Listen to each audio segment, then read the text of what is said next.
ராவணா பார்வையாளர்கள், தமிழ் உறவுகள் மற்றும் ராவணா நல விரும்பிகளுக்கு வணக்கம்.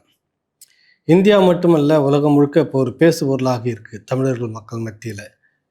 திருச்சூர் மாவட்டத்தில் இருக்கக்கூடிய அந்த தம்பி வேடன் என்கிற அந்த பாப் இசை பாடகர், அவர் ராப் இசை அது ஒரு பாடகர். அவர் பெரிய சர்ச்சையாகி இருக்குது. கேரளா மட்டுமல்ல, தமிழ்நாடு, இந்தியா முழுக்க அது ஒரு பேசு பொருளாகி கொண்டிருக்கிறது.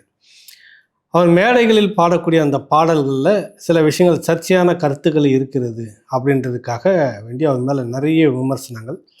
குறிப்பாக ஒரு இந்து கோயில் நிகழ்ச்சியில் அவரை வச்சு நிகழ்ச்சி நடத்தும் போது முதலாக இந்துத்துவா சிந்தனை கொண்ட என்ஆர் மது என்கிற ஒரு பத்திரிகை ஆசிரியர் அவர் எழுதுகிறார். இதுக்கு பற்றி வேறு மாதிரியான நிகழ்ச்சிகள்லாம் நீங்கள் நடத்தலாமே, இப்படி ஒரு நபரை கொண்டு இந்த மாதிரி கருத்து சொல்லக்கூடிய ஒரு நபரை கொண்டு கோயில் நிகழ்ச்சிகளில் இப்படி வைக்கலாமா அப்படின்ற பெரிய எதிர்ப்பு கருத்தை அவர் முதல்ல பதிவு பண்ணுறாரு. இப்படியாக இந்த எத்தனையோ இசைகள் இருக்கிறது. அதையெல்லாம் விட்டுட்டு இவரை மாதிரியான ஆட்களை கொண்டு மக்களை மகிழ்விக்கிற பேரில் நீங்கள் செய்யக்கூடிய செயல் என்ன அப்படின்றது அவருடைய கண்டனமாக இருந்தாலும் கூட, உள்ளுக்குள்ளாக அவர் பயன்படுத்திய வார்த்தைகள் ஏற்கனவே 5 ஆண்டுகளுக்கு முன்பாக அவர் பாடின அந்த பாடல், பாணன் என்றால் பறையன் என்றால் இன்னும் மற்ற எதுவாக இருந்தாலும் சரி, நீ தம்பிரானாக இருந்தாலும் எனக்கு ஒன்றும் இதுக்கு சமானம் இல்லை அப்படின்னு ஒரு வார்த்தை, எனக்கு மயிருக்கு சமானம் இல்லைன்ற அந்த வார்த்தை முடியும். அது ஒரு பெரிய பேசு பொருளாக இன்று இருக்குது. இப்படியான நபர்களை நீங்கள் பயன்படுத்தலாமா, பேசலாமா அப்படின்றது தான் இன்னைக்கு பெரிய சர்ச்சை. அதுக்கு அடுத்து அப்படி பார்த்தீங்கன்னா, அதே இந்துத்துவா சிந்தனை கொண்ட சசிகலா டீச்சர் அப்படின்னு சொல்லக்கூடியவங்க, அவங்க ஒரு பெரிய எதிர்ப்பு பேசுகிறாங்க. நம்ம மண்ணுக்கு உண்டான கலாச்சார நடனங்கள்லாம் நிறைய இருக்க, இப்படியான நபர்களை கொண்டு இப்படியாக பேச வைக்கிறதுல பின்னணியில் ஏதோ சில ஜிகாதிகள் இருப்பதை போன்று தோன்றுகிறது. இது ஒரு வன்முறை கும்பல், வன்முறைவாதம், இது ஒரு தீவிரவாதம் என்பதாக ஒரு சித்தரிப்பு. அது தமிழ்நாட்டில் எப்படி ஒரு புரட்சி கருத்து சொல்லி எங்கள் அரசியல் செய்தவர்கள்லாம் தமிழ் தீவிரவாதிகள் சொல்லிட்டு ஒழிக்கப்பட்டார்களோ, அதெல்லாம் 80களில் நடந்த ஒரு அரசியல் இப்போ இருக்கிற தலைமுறைக்கு தெரியாது. இன்றைக்கி ஒரு அரசியல் களமாக நாம் தமிழர் கட்சி சீமான் வந்ததால் தமிழ் தேசியம் என்பதெல்லாம் ஒரு அரசியல் பேசாக இன்றைக்கி மக்கள் மத்தியில் போய் சேர்ந்திருக்கிறது.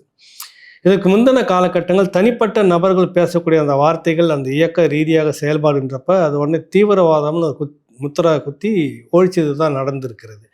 அதே போல் அந்த சசிகலா டீச்சர் இந்துத்துவ ஆதரவாளர், ஆர்எஸ்எஸ் பின்னணி கொண்ட அவர், நமக்கு உண்டான கலாச்சாரம் நிறைய நடனங்கள் இருக்கிறது, அதெல்லாம் விட்டுட்டு இப்படியான நபர்களை கொண்டு வச்சுக்கிட்டு பேசுகிற அந்த அரசியல் பின்னணி இடதுசாரி அரசியல் இருக்கிறதோ, அங்கே இந்துத்துவாவுக்கும் இடதுசாரிக்குமான ஒரு விஷயம். மக்கள் ஆதரவு அந்த வேடன் என்கிறவனுக்கு இவ்வளோ கூட்டம் வீட்டெல்லாம் வருது என்ற காரணம் இது பின்னணியில் வேறு ஏதோ சதித்திட்டம் இருக்கிறது, அரசு விசாரிக்கணும், இடதுசாரி இங்கே இருக்குது, அது தூண்டுகோலாக இருக்கிறது, ஒன்றிய அரசு இதை பற்றி கவனத்தில் எடுத்துக்கணுன்ற மாதிரி கிட்டத்தட்ட ஒரு டெரரிசம் அந்த வேடன் என்கிற அந்த கதாபாத்திரம். அவருக்கு பின்னாடி இருக்கக்கூடிய இடதுசாரிகளும் அப்படியான நபர்கள் தான் அப்படின்றதுக்காக வேண்டி ஒரு அரசியல் செய்து அதை முடக்க வேண்டும், செய்ய வேண்டும் அப்படின்னு ஒரு பெரிய இது நடந்தது. அதுக்கு அடுத்தது பார்த்திங்கன்னா இன்னொரு நபர், இன்னொருத்தர் மினி கிருஷ்ண, கிட்டத்தட்ட நேரடியாக என்ஐஏலே தேசிய புலனாய்வு மையத்திலே குழுமத்தில் புகாரே கொடுக்குறார். இவர் பின்னால் இருக்கக்கூடிய நபர்கள் யார், எந்த அடிப்படையில் இவர் இந்த மாதிரிலாம் பேசிகிட்டு இருக்கிறாரு. பாலஸ்தீன விடுதலையை பேசுகிறாரு, இலங்கை விடுதலையை பேசுகிறாரு, சீனாவுடைய சர்வாதிகார போக்கை பேசுகிறாரு, சீனாவுக்கு கீழே ஆதிக்க ஒடுக்கப்படக்கூடிய நாடுகளை பற்றி பேசுகிறாரு. இப்படி உலகம் முழுக்க இருக்கக்கூடிய ஒடுக்கப்படுற அந்த நாடுகளுடைய குரல் இதுவாக அவர் பேசுறதுக்கு பின்னாடி ஜிகாதிகள், புரட்சியாளர்கள் யாராவது இருக்கிறார்களா?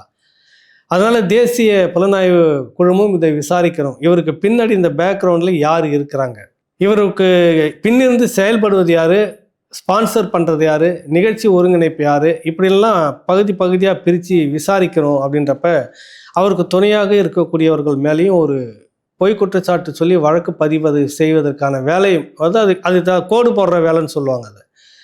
அப்போ அவருக்கு பக்கபலமாக யாரும் நிற்க மாட்டாங்க, விலைக்கு போயிடுவாங்க. ஐயோ பெரிய சர்ச்சைக்குள்ள விஷயம் இது, நம்ம சிக்கிடுவோமோ அப்படின்னு சொல்லிட்டு. ஒரு விதத்தில் அங்கே பாராட்டணும் இடதுசாரிகள், அந்த மண்ணுக்குண்டான அந்த இடதுசாரிகள், தமிழ்நாட்டில் சொல்லலை, அந்த இடதுசாரி அந்த முற்போக்கு குரல்லே இருந்துட்டு வந்ததால் அது உடனே அந்த வேடன் என்ற அந்த கதாபாத்திரம் அது அவனுடைய குரல் அல்ல, இந்த மண்ணினுடைய ஒரு குரல் அப்படின்னு சொல்லிட்டு இருக்குது. மம்முட்டி உள்ளிட்ட பிரபல நடிகர்கள் 2-3 பேர் ஒரு 1000 ஆண்டு ஒடுக்கப்பட்ட சமூகத்திலிருந்து வரக்கூடியவனுடைய குரல் அப்படித்தான் இருக்கும்.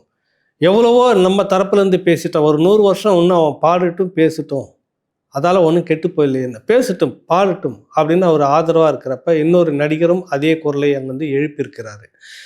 இப்போ இந்த சமூக வலைத்தளங்களில் இருக்கக்கூடிய குமரி கிழவனார் அப்படின்னு சொல்லிட்டு இருக்கக்கூடிய தொடர், அவர் வந்து சில வார்த்தைகளை சொல்றாரு. ஒரு இந்த கேரளாவினுடைய திரைப்பட துறையில் இதுவரைக்கும் நீங்கள் பார்த்தீங்கன்னாக்கா, புலையன், கீழ்சாதி, ஒடுக்கப்பட்டவன், கழுவேற்றப்பட்டவனுக்கு பிறந்தவன், யாரென்றே தெரியாத பிறந்தவன், இப்படிலாம் சினிமாவிலேயே வசனங்களை வச்சு ஒடுக்கப்பட்ட மக்களை பேசிக்கிட்டு இருந்தது காலங்காலமாக நடந்துக்கிட்டு இருந்திருக்குது. அவர் பதிவு பண்ணியிருக்கிறார் அதில். அப்படி இருக்கும்போது இன்றைக்கி வந்து இவன் வந்து ஒரே ஒரு வார்த்தை பாணன் பறையன் இப்படிலாம் சொல்லிக்கிட்டு இந்த மக்களை நீங்கள் இருக்கிறப்ப, தம்பிரானாக இருந்தாலும் எனக்கு ஒரு மயிரும் இல்லை அப்படின்ற அந்த வார்த்தையை பிடிச்சி அவன் காட்டுற அந்த பாடல் வந்து அதை விட ஒன்றும் மோசமானது அல்ல. ஒரு நூற்றாண்டு காலம் திரைப்படத்தின் மூலமாக ஒடுக்கப்பட்ட மக்களுக்கு நீங்கள் வேறு வேறு பேர்லாம் வச்சுக்கிட்டு சொல்லியிருந்தாங்க. அவங்களுக்கு கீழான பேர்கள்லாம் வச்சு சினிமாவில் கதை வசனம் எழுதி அதன் மேலே அந்த மக்களை குறிப்பிட்டு பேசின வசனங்கள்லாம் சினிமாவில் வந்தபோது ரசிக்க தெரிந்த உங்களுக்கு இப்போ இவன் பாடக்கூடிய அந்த பாடலில் வர அந்த வார்த்தையும் ரசிக்கக்கூடியதை தான் நீ இருக்கணும், இல்லைன்னா நீங்கள் ஒன்றும் ஆதிக்க சாதி மனப்பான்மையில் தான் இருக்கிறீங்க அப்படின்றதுன்னு தெரிந்தோ தெரியாமலோ அது வந்து லட்சக்கணக்கான இளைஞர்கள்ட்ட வேடன் வந்து தூக்கி பிடிக்கக்கூடிய ஒரு நிலைமைக்கு வந்துடுச்சு. இடையில அந்த வேடன்ற தம்பி அவர் வந்து ஒரு கஞ்சா வழக்கம் போல் ஒரு கஞ்சா வழக்கு போடுறாங்க. போட்ட பிற்பாடு வழக்கு வந்து இதுவாகுது. எந்த காவல்துறை அவரை பிடிச்சி இழுத்துக்கிட்டு போகுது, அதே காவல்துறை பாதுகாப்போட நூற்றுக்கணக்கான போலீஸ் வந்து பாதுகாப்பு கொடுத்து அதில் நடுவில் அப்படியே ஒரு ராஜ மரியாதையாக வந்து மேடையில் ஏறுற நிகழ்ச்சி இப்போ மாறிக்கிட்டு இருக்குது. இது எதுக்கு நம்ம சொல்ல வரோன்னா, சில இதோட நம்ம வந்து ஒப்பிட்டு பேசுறதுக்கு தான். இது எல்லாருமே பேசிட்டாங்க. ராவணா பேசுவது அதை அல்ல. ஒடுக்கப்பட்ட மக்களுடைய குரல் எங்கெல்லாம் வருகிறதோ அதெல்லாம் நசுக்கப்படக்கூடிய ஒரு வரலாறு, அந்த வரலாற்றின் மீது தான் பல ஒடுக்கப்பட்டவருடைய குரல் எழுந்திருக்கிறது என்பதற்கு ஜமைக்கா நாட்டில் இருக்கக்கூடிய பாப் இசை பாடகர் மேர்லி வந்து பேசும்போது பார்த்தீங்கன்னாக்கா, உங்களுக்கு அந்த புரட்சி குரல் கிட்டார் எடுத்துக்கிட்டு அவர் வாசிக்கும் போது அந்த புரட்சி பாடல்கள் முழுக்க அந்த இனத்து மக்களுடைய விடுதலையை வந்துட்டு தட்டி எழுப்பும் நெருப்பா. ஒரு கட்டத்தில் வந்து ஒரு சிறிய நிகழ்ச்சி, மிக பிரம்மாண்டமான மேடையெல்லாம் இருக்காது, எளிய மக்கள்கிட்ட பிள்ளைகள்கிட்ட நீங்கள் வந்து பாடணும், ஜமைக்காக்குள்ள அதை வந்து பாடணும். அப்போ ஜமைக்காவுக்குள்ள துப்பாக்கி கலாச்சாரம் எக்கச்சக்கமாக இருக்குது. இப்போ வெளியில் இருக்கக்கூடிய பாப் மேர்லி வந்து சொல்கிறாரு, நான் என் மக்களுக்காக வரேன், அது கூட்டம் பெருசோ இல்லையோ, ஒரே ஒரு ஒற்றை மாணவன் கேட்பதாக இருந்தாலும் கூட நான் அந்த இடத்துல வந்து பாடுறேன், அது காற்றில் எல்லோருக்கும் போய் சென்றடையும் அப்படின்னு சொல்லிட்டு வந்து அங்கே தங்கிட்டு இருக்கிறப்ப திட்டமிட்டபடியே ஒரு கும்பல் வந்து அவரை சுடுது. எதிர்பாராத விதமாக உயிர் பிழைக்கிறார், கையில் காயம், மருத்துவமனையில் சேர்க்கப்படுகிறார். அப்போது எல்லோரும் அறிவுறுத்தக்கூடியது என்னன்னா, தயவு செய்து இங்கிருந்து நீங்கள் வெளியேறிடுங்க, இந்த நிகழ்ச்சியை நடத்தாதீங்க, உங்களுக்கு மிகப்பெரிய ஆபத்து இருக்கிறது அப்படின்றப்ப பாப் மார்லி சொன்ன அந்த வார்த்தை, என் மக்களுக்காக எது துப்பாக்கி இருக்கக்கூடிய இந்த மண்ணில் என் மக்களிடம் புத்தகமும் பேனாவும் இருக்கும் வரை என் பாடல் ஒலிக்கும், மக்கள் சுதந்திரமாக நடமாடி கொண்டிருக்கும் வரை என் பாடல் ஒலிக்கும், எல்லோரும் போல உலகத்தில் இருக்கக்கூடிய எல்லா மனிதர்களையும் போல இந்த ஜமைக்காவில் இருக்கக்கூடிய இந்த மக்களும் அன்றாடம், அதாவது நம்ம பாணியில் சொன்னால் அன்றாடம் காட்சிகளாக வறுமையெல்லாம் இல்லாமல் சாதாரணமாக ஒரு வாழ்க்கை வாழக்கூடிய சூழல் வரும் வரை என் பாடல் ஒலிக்கும், சுதந்திரம் ஒடுக்குமுறைகள்லாம் இங்கே வந்து போயிட்டு சுதந்திரம் பிறக்கும் வரை ஒலிக்கும் வரை என்னுடைய பாடல் இந்த மண்ணில் ஒலிச்சுக்கிட்டே இருக்கும், எந்த காரணத்தை முன்னிட்டும் இந்த நிகழ்ச்சியை நான் நிறுத்த மாட்டேன், ரத்து பண்ண மாட்டேன், அது எத்தனை பேர் வந்தாலும் சரி அந்த நிகழ்ச்சியை நான் நடத்திட்டு தான் போவேன் அப்படின்னு சொல்லி நின்று நடத்தி முடிச்சுட்டு வந்தார்.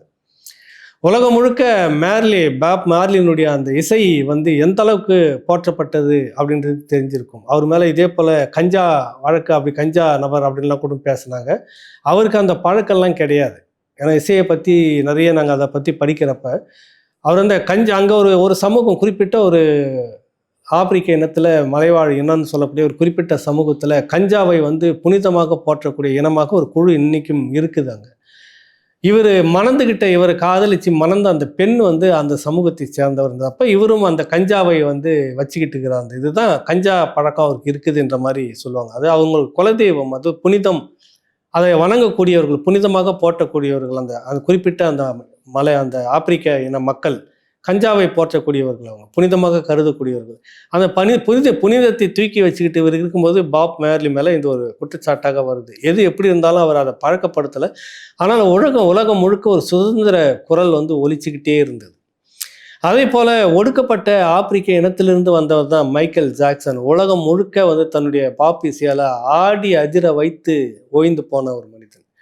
எந்த சமூகம் எந்த சமூகம் எந்த வெள்ளை இன சமூகம் இந்த கருப்பின மக்களை இந்த நிற வேறுபாட்டில் வந்து அழுத்தி அழுத்தி அழுத்தி அழுத்தி ஒடுக்கி ஒடுக்கி இப்படி செய்து கொண்டிருந்ததோ அதிலிருந்து ஒரு புரட்சி குரலாக ஒலித்தது. மேடையில் அந்த கருத்துக்கள் நெருப்பாக வெடித்து சிதறியது. அதே வெள்ளையின மக்களும் மிக பெரும் ரசிகராக ஏற்றுக்கொண்டு போற்றி கொண்டாடிய ஒரு ஒரு மாற்றத்தை நீங்கள் பார்க்க முடிந்தது. இசை எல்லாவற்றையும் விட பேர் ஆயுதத்தை விட இன்னொரு பேர் ஆயுதமாக இருக்கக்கூடிய விஷயம். அதுக்காக தான் பொதுவாகவே இந்த முற்போக்கு இயக்கங்கள்லாம் பார்த்தீங்கன்னா கலை இலக்கியத்தை பண்பாட்டை கையில் எடுக்கும். எந்த ஒரு விடுதலை போராட்டமும் அதில் தான் கையில் எடுக்கும். தமிழ்நாட்டில் எடுத்துக்கிட்டிங்கனாக்கா மக்கள் கலை இலக்கிய கழகம் ஒரு காலகட்டத்தில் நாங்களாம் அதுக்கு ரொம்பவும் தீவிரமாக இருந்துகிட்டு இருந்தோம். சந்தாலாம் கொடுத்துக்கிட்டு இருந்தோம். கடைசியாக அதில் இருந்த அந்த கோவன்கள் இன்றைக்கி வந்து ஒரு திராவிடத்தினுடைய முட்டுச்சோவராக போய் இன்றைக்கி மாறி போன வரலாறு நம்ம பார்க்குறோம். கேரள மண்ணிலையும் கம்யூனிஸ்ட் இருக்குது. அங்கே எப்படி வேடனை தூக்கி பிடிச்சிக்கிட்டு இருக்குது. உலகம் முழுக்க இருக்கக்கூடிய அந்த முற்போக்கு இனங்கள் எப்படி மைக்கேல் ஜாக்சனை தூக்கி பிடிச்சிக்கிட்டு இருந்தாங்க. காரணம் அவன் பேசக்கூடிய அந்த வரலாறு, அந்த வலியை உணர்த்திய விதம். பாப் மார்லி வந்து எப்படி ஒரு இனத்தினுடைய ஒடுக்கப்பட்ட மக்கள் இனத்தினுடைய குரலாக ஒலிக்காது உலகம் முழுக்க எப்படி சென்று சேர்ந்தடைந்தது, ஏற்றுக்கொண்டார்கள் மக்கள். இந்த மண்ணில் தான் இங்கே நடக்கிற ஒரு திராவிடம் என்ற பேரில் நடக்கிற ஒரு அரசியல் இது வந்து வேறு. இது வந்து தீவிரவாதம்னு ஒரு முத்திரையை கொளுத்தி கழிச்சிட்டு போயிடும். நம்ம இங்கே வருவோம். வேடன் பேசக்கூடிய அந்த கருத்துக்கள் ஒவ்வொன்றும் முற்போக்கு கருத்துக்களாக அந்த இளைஞர்கள் இடதுசாரி சிந்தனை அங்கே இருக்கிறது. தான் நீங்கள் உண்மையான ஒரு கம்யூனிஸ்ட் சித்தாந்தத்தில் இருப்பதால் அந்த இளைஞர்கள் சாதி பேதம் இல்லாமல் தூக்கி வைத்து கொண்டு அந்த வேடனை கொண்டாடுகிறார்கள். புகழ்பெற்ற மைக்கேல் ஜாக்சனை போல, பாப் மேர்லியை போல, இன்னும் புகழ்பெற்ற மேற்கத்திய இசை கலைஞர்களைப் போல, முற்போக்கு கலைஞர்கள், ஒடுக்கப்பட்ட மக்களுடைய விடுதலை பேசிய மாபெரும் கலைஞர்களைப் போல வேடனை அந்த கேரள மண் தூக்கி சுமக்க தொடங்கியிருக்கிறதுக்கு காரணம் கம்யூனிஸ்ட் என்பதை மறுக்க முடியாது. இன்னும் அதுக்கு அப்பாற்பட்ட காங்கிரஸில் இருக்கக்கூடிய இளைஞர்களும் மற்றவர்களும் இந்துத்துவ சக்திகளை தவிர்த்து மீது எல்லோரும் தூக்கி பிடித்து கொண்டாடுகிறார்கள். அங்கே அவர் பேசக்கூடிய அந்த கருத்து அப்படியே நீங்கள் பார்த்தீங்கன்னாக்கா அரசியலில் வேடன் அப்படிங்கிற இங்கே சீமானை நீங்கள் பொருத்தி இது உங்களுக்கு பார்க்கறதுக்கு வழக்கம் போல் இந்த இருக்கக்கூடிய திராவிட அரசியலில் சிக்கி இருக்கிறவர்களுக்கு இதுக்கு ஒரு நையாண்டித்தனமாக தோணும். என் கனிம வளத்தை கொள்ளையடித்து கொண்டிருக்கிறான், என் நீர் வளத்தை கொள்ளையடித்து கொண்டிருக்கிறார்கள், இந்த மலைகளை சுரண்டி கொண்டிருக்கிறார்கள், இந்த மலைகள் ஒரு பெரும் வாழ்வாதாரத்துக்கு கோடிக்கணக்கான மக்களுக்கு நீரையும் பயிருக்கான தண்ணீரையும் தரக்கூடியது இந்த மலை என்ற அரசியலை முதலில் பேசியது இந்த 75 ஆண்டுகால திராவிட ஆட்சியில் நாம் தமிழர் கட்சி, சீமான் மட்டுமே அப்படின்றத நீங்கள் யாரும் மறுக்க முடியாது. எல்லோரும் வந்து இதுக்கு முன்பாக இப்படி ஒரு அரசியல், உன்னை சுற்றி இருக்கக்கூடிய இந்த அரசியல் வேறு, அதற்கு அப்பாற்பட்ட அரசியல் வேறு, தற்சார்பு பொருளாதாரம். குறிப்பாக ஒடுக்கப்பட்ட மக்களுக்கு பகிரங்கமாக வெளிப்படையாக மேடையில் ஏறிக்கிட்டு நான் எது இங்கே வந்து புனிதம் அல்லாததுன்னு நீங்கள் சொல்ல வரீங்களோ அந்த மாட்டுக்கறியை தின்று வளர்த்து தான் நான் அந்த பயிற்சி செய்துட்டு அப்படி முரட்டுத்தனமாக நிற்பேன், சாப்பிடுங்கன்னு பேசக்கூடிய ஒரு துணிச்சல் இங்கே வந்தது. ஒடுக்கப்பட்ட மக்கள்னு இவன் சொல்லிட்டு இருக்கிற அந்த பெரியார் மண் எல்லாருமே ஒரு தாழ்வு மனப்பான்மை. நீங்கள் தாழ்த்தப்பட்டவர்கள், நீங்கள் ஒடுக்கப்பட்டவர்கள், நீங்கள் தாழ்த்தப்பட்டவர்கள், ஒடுக்கப்பட்டவர்கள், கீழானவர்கள் அப்படின்னு தான் இன்ன வரைக்கும் சொல்லிட்டு இருக்கிற அந்த திராவிட அரசியல் இருந்துட்டு முதல் குடி நீதான், உன்னிலிருந்து தான் எல்லாருமே பிறந்தான், ஆதி குடி நீதான், உன்னுடைய ரத்தத்திலிருந்து உதிர்ந்து வந்தவன் தான், மற்ற தலை நிமிர்ந்து சொல்லு பறையன் நான் அடிமையானவன் இல்லை அப்படின்னு பேசின குரல் சீமானுடைய குரல். இங்கே அங்கே எப்படி வேடன் வந்து திருச்சூரில் வந்து நெருப்பை பற்ற வைத்திருக்கிறானோ, எப்படி பாப் மார்லி வந்துட்டு ஜமைக்கா ஆப்பிரிக்கா கண்ட்ரிகளில் வந்துட்டு அந்த நாடுகளில் எப்படி அந்த புரட்சி குரலை வந்து இசை மூலமாக வெடிக்க வைத்தார்களோ, எப்படி மைக்கேல் ஜாக்சன் தொடக்க காலத்தினுடைய அவருடைய புரட்சி பாடல்கள்லாம் தட்டி எழுப்பியதோ, அதை போல் தமிழ்நாட்டு அரசியல் காலத்தில் ஒரு 75 ஆண்டு காலம் மாயைக்குள் சிக்கியிருந்த இந்த மக்களை தன்னுடைய அரசியல் கருத்தின் மூலமாக அங்கே பாடல், இங்கே பேச்சு, இதுதான் வித்தியாசம். லட்சக்கணக்கான இளைஞர்களை இன்னைக்கு திரட்டி நிற்கக்கூடிய அந்த களம் அமைஞ்சிருக்கிறது நாம் தமிழர் கட்சி, சீமான் அந்த இடத்துல அப்படின்னு நீங்கள் பார்க்க போனீங்கன்னாக்கா ஒரு வித்தியாசம் தெரியுது உங்களுக்கு. உலகம் முழுக்க ஒடுக்கப்பட்டதுக்கும், மண் ஒடுக்கப்பட்டாலும் சரி, அது மனிதர்கள் ஒடுக்கப்பட்டாலும் சரி, சூழல் ஒதுக்கப்பட்டாலும் சரி, இது எதுக்காக இருந்தாலும் ஒரு குரல் ஒலிக்கக்கூடிய இடத்துல மக்கள் ஆதரவு பெருகி வரும். இங்கே ஒரு திராவிட அரசியல் வந்து எல்லாத்தையுமே நையாண்டியாக்கி எல்லாத்தையுமே ஒரு வேற வழியாக, அதாவது வேற வழி அரசியல் பேசி வழக்கம் போல பெரியாரை கொச்சைப்படுத்தி எப்படி அவரை மட்டம் தட்டினாங்களோ, பின்னாடி வந்த காமராஜர், பின்னாடி வந்த பெருந்தலைவர்கள்லாம் எப்படி பலரையும் கொச்சைப்படுத்தினார்களோ, அதே போல சீமானுக்கும் ஒரு முயற்சி எடுத்தது. எப்படி இங்கே ஒரு கஞ்சா வழக்கு, அங்கே பாப் மார்லி ஒரு கஞ்சா அப்படின்னு சொல்லிட்டு எப்படி திசை திருப்ப பார்த்தாங்களோ, அது போல் இங்கேயும் நடந்தது பல விஷயங்களை சொல்லி. அதையும் தாண்டி இங்கே ஒரு அரசியல் இருக்கிறது. இப்போது நடந்து கொண்டு இருப்பது அரசியல் இல்லை. நீ கொஞ்சம் யோசிச்சு பாரு. ஓட்டுக்காகவும் நோட்டுக்காகவும் மட்டும் இந்த அரசியல் இல்லை. உன் கனிம வளம் கொல்ல போயிட்டு இருக்கு, நாடு வறட்சியாக போயிட்டு இருக்கு, ஆற்றுல தண்ணி இல்லை, ஆற்றோட இந்த பனை மரங்கள் பட்டு விட்டுரு, தென்னை மரங்களை பட்டு விட்டு இருக்கிறது என்றால் இன்னும் உலகம் அழிவை நோக்கி நெருங்கி கொண்டிருக்கிறது. இந்த பூமி, இந்த மண் நமக்கானது அல்ல. தஞ்சை டெல்டா பகுதியில் நீங்கள் வந்துட்டு பெட்ரோல் ஆய்வு எடுக்க போகிறதா சொல்லிட்டு அந்த மண் வளத்தை எல்லாம் மோசமாக்கிட்டு இருந்த அரசியல் தமிழ் தேசிய பேர் இயக்கம் வைக்கிது, இங்கே சீமானும் வைக்கிறாங்க. தற்சார்பு பொருளாதாரம் உலகம் முழுக்க ஒரே நேரத்தில் நின்று போச்சுனாக்கா, பொருளாதாரத்துக்கு சிக்கலில் விழுந்துருச்சுனாக்கா, நீ சுயமாக நிற்கணும், உன்னை சுற்றி ஒரு தற்சார்பு வாழ்க்கையை நீ வைக்கணும் அப்படின்ற பேச்சை மேடைகளில் பேசிட்டு இருக்கிறார். மற்றவர்களைப் போல நாங்கள் வந்தால் இதை செய்வோம், அதை செய்வோம், இதை பண்ணுவோம்னு சொல்லி அதை ஏக்கத்திலே வச்சுக்கிட்டு அதிகாரத்தில் உட்கார்ந்த உடனே அந்த ஏக்கத்தை நிறைவேற்றாமல் போகக்கூடிய திராவிட தன்மை இல்லாமல், நான் அதெல்லாம் சொல்ல வரல. உங்ககிட்ட ஓட்டு போட்டிங்கன்னா தற்சார்பு பொருட்சாலை, உன்னுடைய மாவட்டத்தில் ஒரு பெரிய தொழிற்சாலை வரும், கூட்டு பண்ணை வரும், அதுக்கு உடனே மாடு மேய்க்க சொல்கிறீங்களான்னு. மாடு மேய்க்கிற நாடுகள் எப்படி முதன்மையாக இருக்கிறது? டென்மார்க். மாடுகளை மட்டுமே வைத்து உலக அளவில் வர்த்தகத்தில் முன்னாடி. அங்கே படிக்காதவர்கள் மட்டும்தான் மாடு மேய்ச்சிட்டு இருக்காங்களா? அது பண்ணை என்றால் படித்தவர்களுக்கு ஏற்பட்டாது. ஒரு மருத்துவர் இருப்பார், அதுக்குன்னு அங்கே இருக்கக்கூடிய வர்த்தகம் படித்தவர்கள் வர்த்தகத்தை பற்றி பார்ப்பாங்க. மாடு பராமரிப்பு தொழில் தெரிந்தவர்கள் அதை செய்வாங்க. அதுக்கு பண்ணை வேலைகள் செய்கிறதுக்கு, இப்போ விவசாயம் செய்கிறதுக்கு, இப்படி எல்லாம் கூட்டாக ஒரு பண்ணை. ஒரு மாவட்டத்திற்கும் இதை செய்ய முடியும். லட்சக்கணக்கான இளைஞர்களுக்கு சுய வேலை வாய்ப்பை தர முடியும். இது என்னன்னா, ஒரு ஒடுக்கப்பட்ட அரசியல் அழுத்தி வச்சுக்கிட்டதுலேருந்து ஒரு மாறுபட்ட அரசியலை இங்கே நாம் தமிழர் கட்சி சீமான் பேசுகிறார். அப்போ இது மேலே ஒரு பெரிய காழ்ப்புணர்ச்சி அரசியல் பழிவாங்கிறது. அதுதான் அங்கே செய்தது இந்துத்துவா, இங்கே செய்தது இந்துத்துவாவும் திராவிடம் ஒன்றாக சேர்ந்து தான் அங்கே செய்யுது. ரெண்டும் வேறுன்னு நீங்கள் நினச்சிடாதீங்க.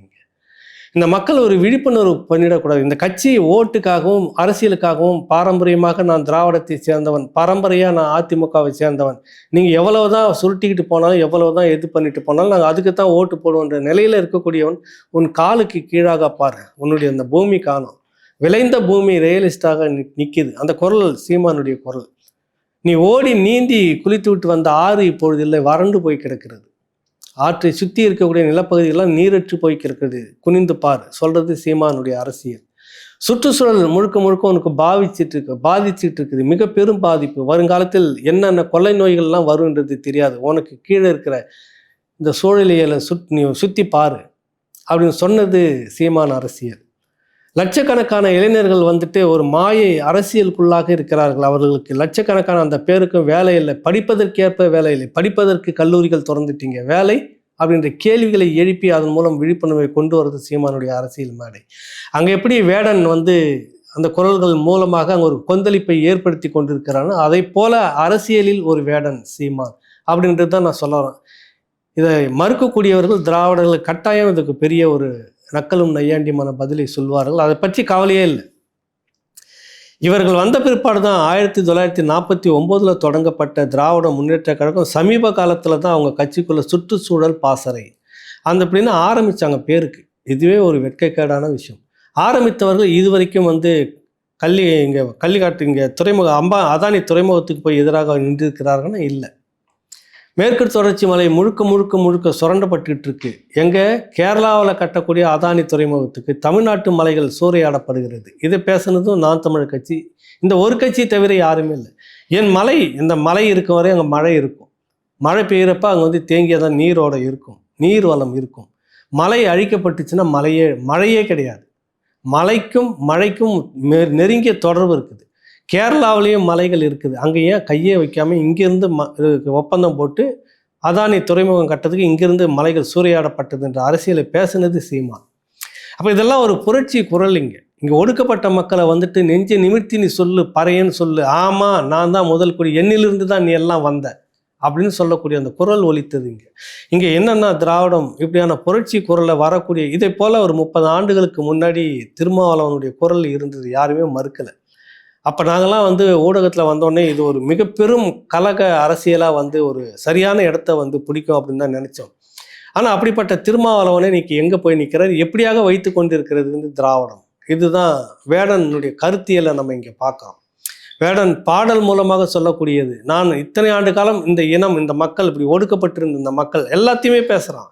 சூழலிலும் பேசுகிறான், இன அரசியலும் பேசுகிறான், பல விடயங்கள் இருக்குது. அதை போலத்தான் இங்கே வந்து சீமான். இது திருமாவளவன் முன்னாடி பேசினார், இன்னைக்கு எங்கே நிற்கிறான்றது நம்ம எல்லாமே பார்த்துட்டு இருக்கிறோம்.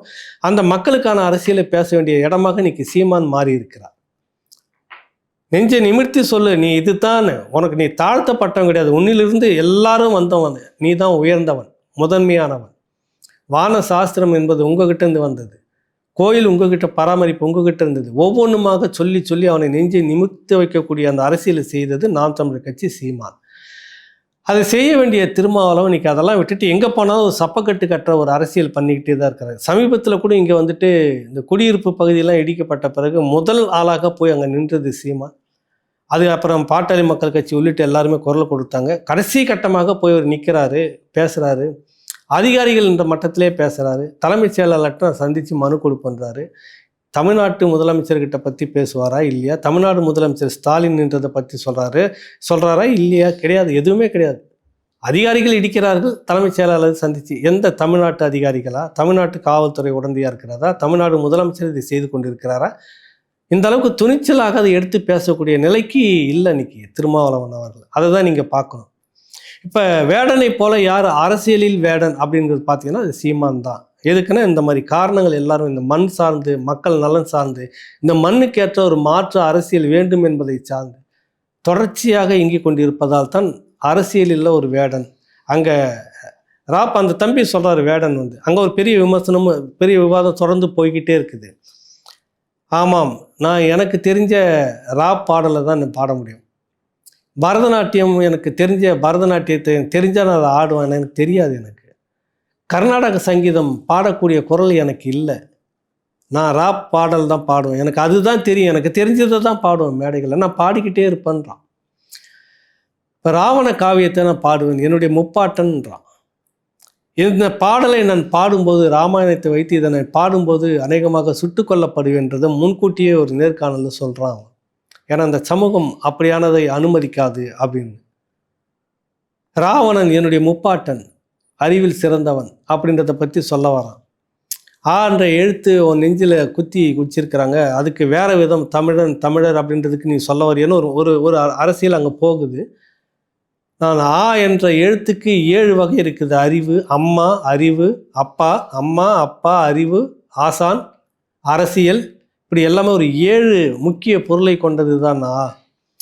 அம்மா என்றாலும் எடுத்துக்கிட்டேன், ஆமாம் என் அம்மா இறந்த பிறகு தான் அதை நான் பச்சை கொடுத்துக்கிட்டேன், தமிழ் எழுத்து முதல் எழுத்தா, இது எல்லாத்துக்கும் பொருத்தமானது இந்த 7 அறிவு இதுக்குள்ளாக இருக்குது என்றதை பற்றி அவன் பதிவு பண்ணுறான். மலையக தமிழர் இங்கே இருந்துட்டு அங்கே போயிட்டு பிரிட்டிஷ் ஆட்சி காலத்தில் அங்கே போய் தேயிலை தோட்டத்தில் இருந்து இந்த ராஜீவ் ஜெயவர்தனை ஒப்பந்தம், பாழாப்பான ஒப்பந்தத்தில் 12 லட்சம் பேர் அப்பாவிகளாக இங்கே ஓட்டி விடப்பட்டதில்லை. அப்படி வந்து நாடற்றவர்கள் அப்படின்னு கூட சொல்லலாம் அவங்களுக்கு. இதை பற்றி ராவணா தனியாக ஒரு தொடர் பண்ணுறதுக்கு முயற்சிகள் இருந்துக்கிட்டு இருக்குது. இது அப்படி வந்து இங்கே சேர்ந்து கூடலூரில் தேயிலை தோட்ட தொழிலாளராக இருந்தவர் தான் அவங்களுடைய அம்மா தமிழச்சி. அங்கே ஒரு மலையாள ஒரு நபரை திருமணம் செய்து கொள்கிறார். மலையாள அப்பாவுக்கும் தமிழச்சிக்குமே பிறந்த ஒரு பையன்தான் வேடன். அதாவது புனை பெயர், ஒரிஜினல் பெயர் வந்து சுத்தமான பெயர் வந்து வேறு. இந்த வேடன் என்பது சரியாக இருக்கிறது, அதுக்கும் ஒரு அர்த்தம் சொல்கிறாங்க.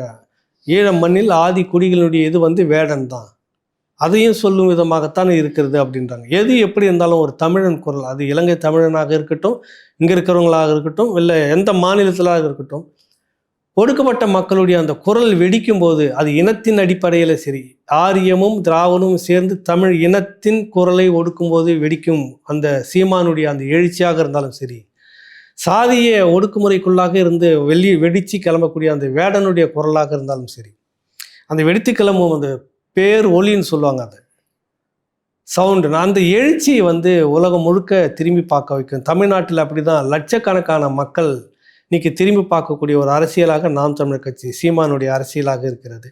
நாம் தமிழர் கட்சிக்கோ சீமானுக்கோ வழியை போய் இதை பேசணும் அப்படின்றதில்ல, இந்த அரசியலை ஒப்பிட்டு நான் பேசுகிறேன்.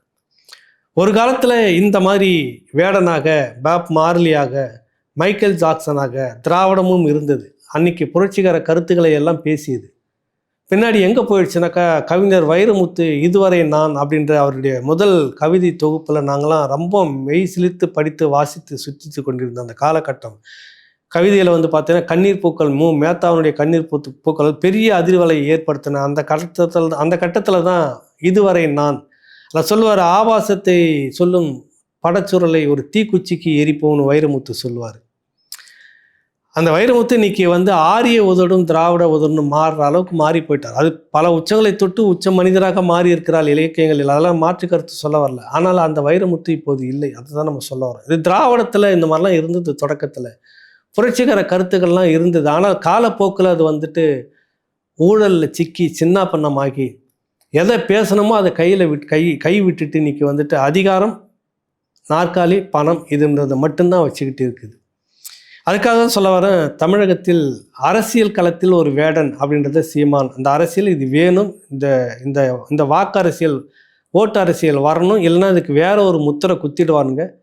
அப்படி குத்தியே ஒதுக்கி போட்ட நிறைய வரலாறு தமிழ்நாட்டில் இருக்குது. எப்பொழுதெல்லாம் தமிழ் மக்கள் மத்தியில் நியாயத்துக்கான குரல் எழுந்திருக்கிறதோ அப்போல்லாம் ஒரு டெரரிசம், ஒரு தீவிரவாதம், தமிழ் தீவிரவாதம். இங்கே கூட ஒரு அம்மா அடிக்கடி பேசி, ஒரு மருத்துவர்னு நினைக்கிறேன், பேசி சாவனிஸ்டுங்கள், தமிழ் தீவிரவாதிகள். கர்நாடகாவில் இந்தியாவிலேயே முதலாக அந்த மாநிலத்துக்கு கொடியை வச்சுக்கிட்டு இருக்கிறான், தனித்த கொடியை.